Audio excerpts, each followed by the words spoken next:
Okay, we now come to a session just before your morning tea break. This is a session called Regional Operators and Privately Branded Hotels.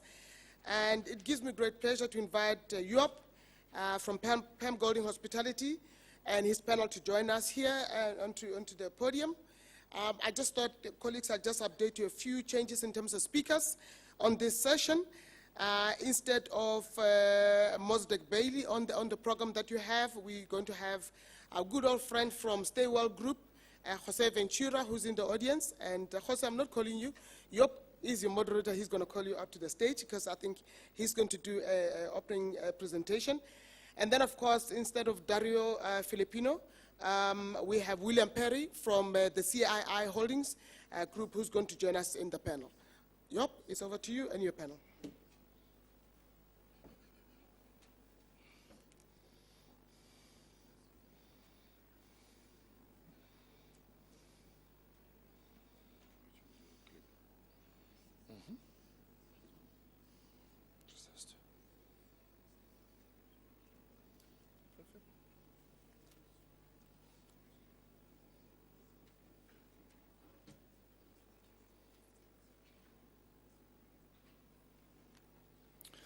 Good morning, everybody. It's a new session at HICA this year to profile the smaller regional groups and private hotels and their challenges and opportunities versus the bigger global change.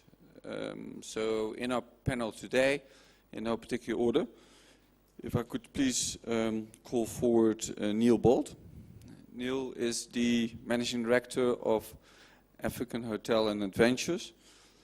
And we will hear a little bit more about African Hotel and Adventures in a minute. William Perry.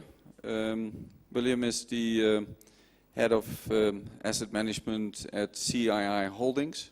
CII Holdings, a newer player in South Africa, as owners of the Hilton Hotel in Cape Town and the Conrad Hotel on the Garden Route in Knysna. And then Dr. Shingi Munyasa is the Group CEO of African Sun. African Sun, key operator in Zimbabwe and spreading out on the continent. Is Shingi here? Shingi. Okay. Right. I'm going to start off whilst Shingi is making his way forward, and Jose Ventura as our last candidate on the session. Jose goes back many years with HICA. Jose was with Preferred Hotels and has recently, in June this year, joined a group called Stay Well. Stay Well originates from Australia. It's got about 38 hotels, I've been told, and have launched a partnership that will unfold itself, a partnership with the Mantis Collection Group, and we'll hear more about that from Jose. But if I can just set the discussion with a couple of slides, with some observations in terms of the issues for private hotels and smaller regional groups, and what is perhaps changing the playing field in that regard. So the original global locations of the private or independent hotels, that has been primarily Europe, where we've seen the location of the bigger chains coming out of America, North America, and Asia. A high percentage of network of private hotels, or consortia as they are called, have emerged in response to the bigger global change, and they emerge primarily out of Europe. And one could argue whether one needs a brand at a very high desirable tourist location, whether a brand is a better option perhaps at an airport, but those will be some of the questions that we'll be discussing with the panel today. traditional attractions and advantages for private hotels, dus a small observation, and the smaller hotel groups, often boutique, individually designed. Often the smaller players work with a lower overall cost and overhead structure. The speed to make a decision is a lot quicker as with the bigger chains, and to operate in a creative way that goes hand in hand with that, especially in times when things are not, or the economy is slowing down. On the other hand, there is flexibility from a capital expenditure point of view that is far more creative with the smaller players, and there's a greater deal of flexibility from a marketing point of view. The challenges the smaller players have, no doubt. A general, if you compare them with the bigger chains, the lack and penetration of central marketing and sales activities, because it's a lot more costly for them. Often a greater expense, therefore, to get to your target market. The lack of purchasing powers the bigger chains bring with it. The depth, perhaps, at management level with greater head office structure, and perhaps a lack from a research and development point of view, and a lack in terms of resilience, although they are more creative, but there's often a lack of resilience when the economy slows down. And then, of course, the much spoken about loyalty programs, the bigger chains will bring to the table. Recent developments, we've seen specifically in southern and in eastern Africa, we've seen a considerable amount of consolidation. That consolidation, you might have seen in the press, the minor group that have joined forces with Sun International. Minor now operating the Sun International hotels outside of the borders of South Africa. We've seen Minor linking up with Rani in Mozambique. We've seen Staywell, to a lesser extent, now linking up with Mentis. We've seen Marriott, of course, the huge transaction which we'll talk about tomorrow in terms of the purchase of Protea hotels. So consolidation that we're seeing taking place in Southern Africa, it's going to be relevant to this discussion. The other interesting fact is that the global hotel chains are coming up with their own little boutique hotels and collection. Hotels and the smaller operators, that's going to be the question for the panel. Or are the private hotels and the regional operators leveling the playing field? Social medium platform, TripAdvisor, very, very quickly changing the playing field. Powerful tool for smaller players. So the traditional ways of getting to your target market and staying in touch with your target market, they have changed in the last couple of years, and they rapidly keep on changing.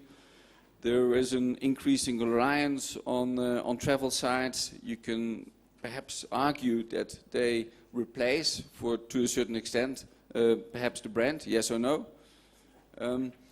And the private hotels, of course, are creating their own consortia. Preferred hotels I mentioned before is an example. Leading hotels is another example. So the smaller players are getting together, and through those consortia are creating their own loyalty programs. Right, those were the observations. We now go to the panel.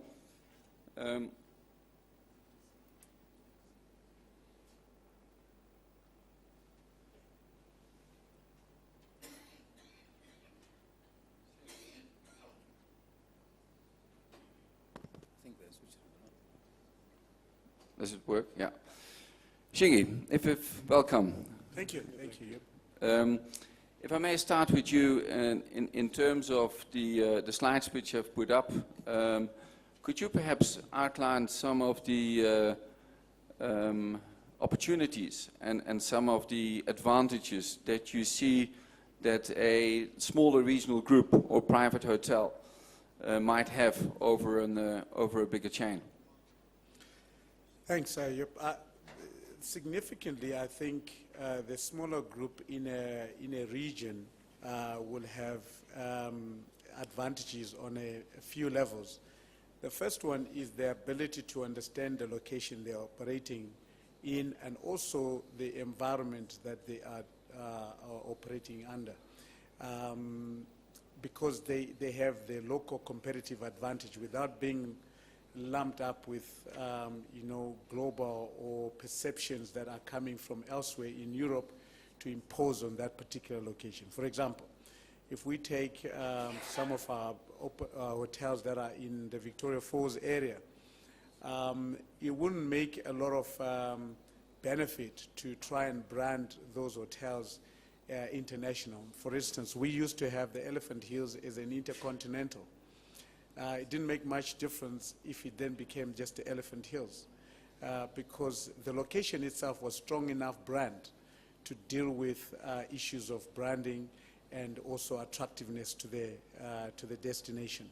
So that's one area. The other one is I think that the bigger groups might be losing it in terms of some of their focus on brand expectations on particular locations. They are not custom tweaking it to make sure that they are relevant. So it becomes a one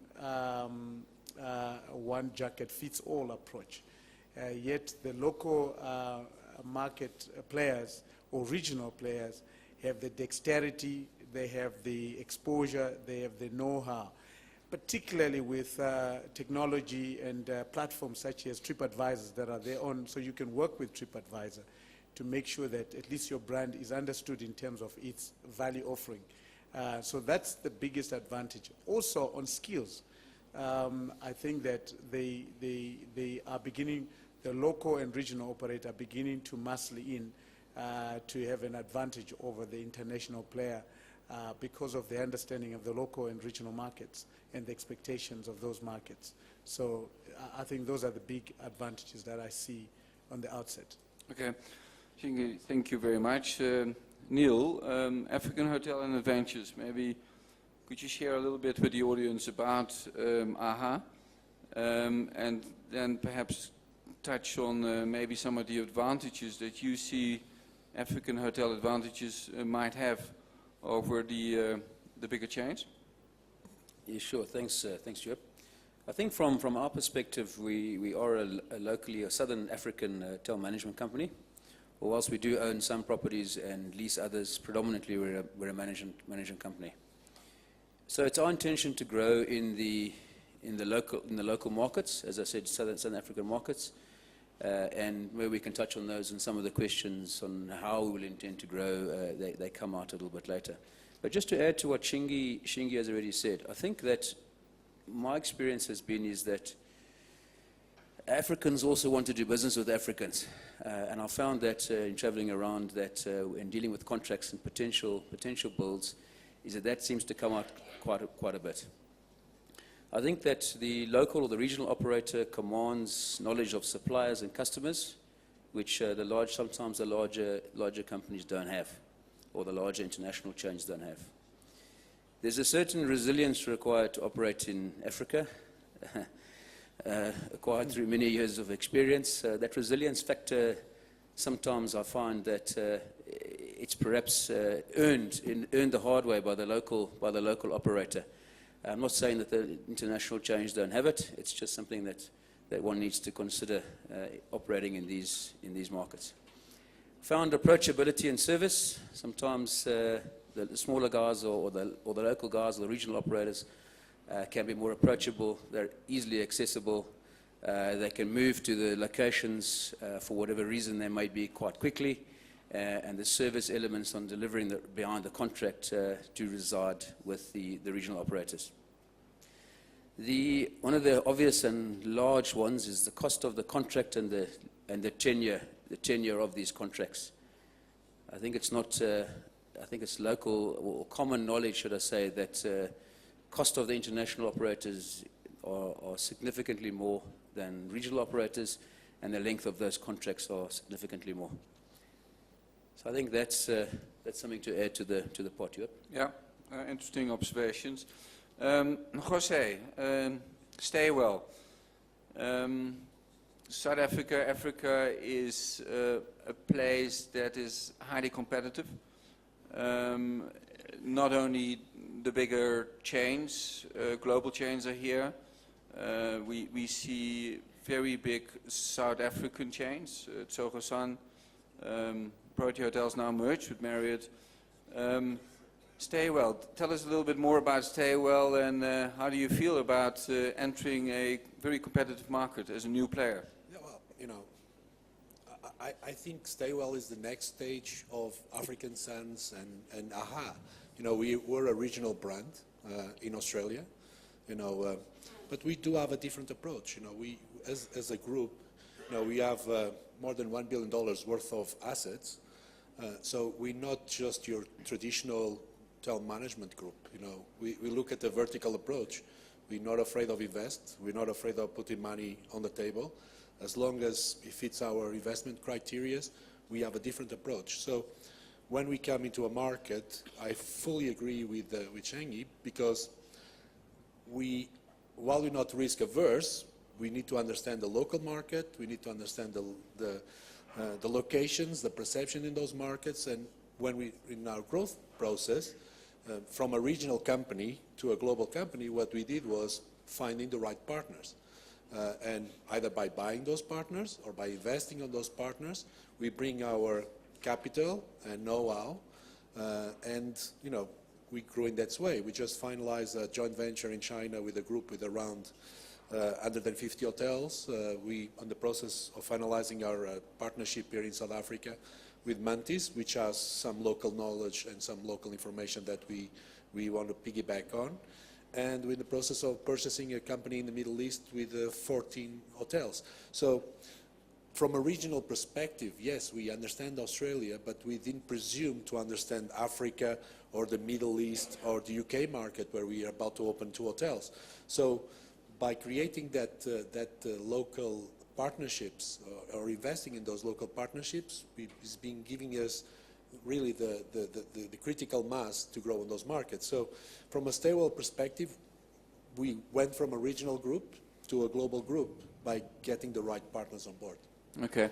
I would like to come back to the method of doing business a bit later, but not spend a great deal of time on it, because we do have a separate session tomorrow, if I'm not mistaken, which is called the asset light or the asset right approach. But yeah, let's park that comment you made about willing to invest, willing to co-invest, willing to lease perhaps, and compare that with AHA and African Sun whilst we have the gentleman on the panel. Will,